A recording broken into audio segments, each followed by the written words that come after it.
Sa iba pa ring top story, opisyal nang inilabas ng Manila Police District Homicide Division ang tunay na pagkakakilanlan ng suspect sa paumaril sa isang bicycle rider sa Quiapo, Maynila. Ayon sa MPD, si Bon Tanto na isang Army Reservist, ang tunay na salarin sa krimen taliwas sa nauna ng lumabas na ulat na isang Nelson Punsalan ang suspect sa insidente. Si Gerald Tagbo sa detalye. Hawak na ng Manila Police District Homicide Division ang identity ng tunay na suspect na nakapatay sa isang bicycle rider sa naganap na road rage shooting sa Quiapo nitong Lunes ng gabi. Ayon kay Chief Senior Inspector Romel Anicete, positibong tinukoy batay na rin sa kuha ng CCTV at ang nag-iisang testigo ang 39 anyos na si Bon Tanto na isang Army Reservist. Reservist siya. Ngayon, bukod dito, negosyo siya. Kasi dito sa mga barangay official natin, ang negosyo nito is mga nagre-repair ng motor. Bukod pa doon sa may mga personal na negosyo naman, yung misis niya. Napag-alaman na residente si Tanto sa Quiapo, hindi lamang kalayuan sa lugar ng krimen.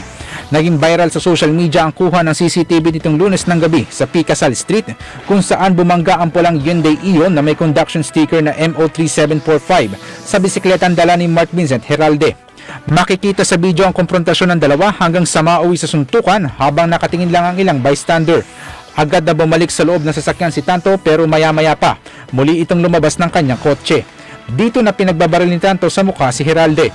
Hindi pa ito nakontento at muling nagpaputok ng baril kahit nakabulagta na ang biktima. Tinamaan naman ng stray bullet ang 18 anyos na si Sir Bondok na nananatili pa rin sa intensive care unit ng isang ospital. Una nang lumabas sa report na isang Nelson Punsalan ang suspect sa krimen. Subalit itinanggi ng MPD ang partisipasyon ni Punsalan. With regards to nung sumusumurrender dito sa NBI, hindi namin alam to kasi hindi naman siya yung person of interest namin dito. Hindi siya yung suspect namin. Siguro base na nakatanggap lang siya ng informasyon na may nakapagsabi sa kanya kasi yung conduction sticker niya, ganon. Pero kasi itong conduction sticker na nire-rectify itong witness natin, ito yung conduction sticker talaga. Humingi na ng paumanhin ang editor ng Top Gear Philippines kung saan unang lumabas ang post ng pulang Hyundai Ion at impormasyon tungkol kay Punsalan.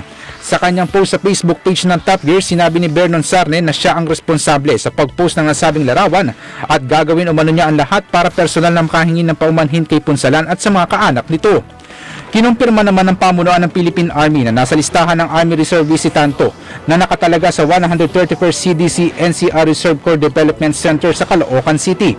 Dahil sa insidente, agad daw nilang tinanggal sa listahan ng reserve officer si Tanto. Gumagawa na raw ng hakbang ang Philippine Army para pasukuyin ang suspect, subalit hindi raw ito makontak. Patuloy na ang ginagawang manhunt operations ng mga otoridad kay Tanto na itinuturing ng armed and dangerous. Para sa Eagle News, Gerald Tagbo, I'm 1 with 25.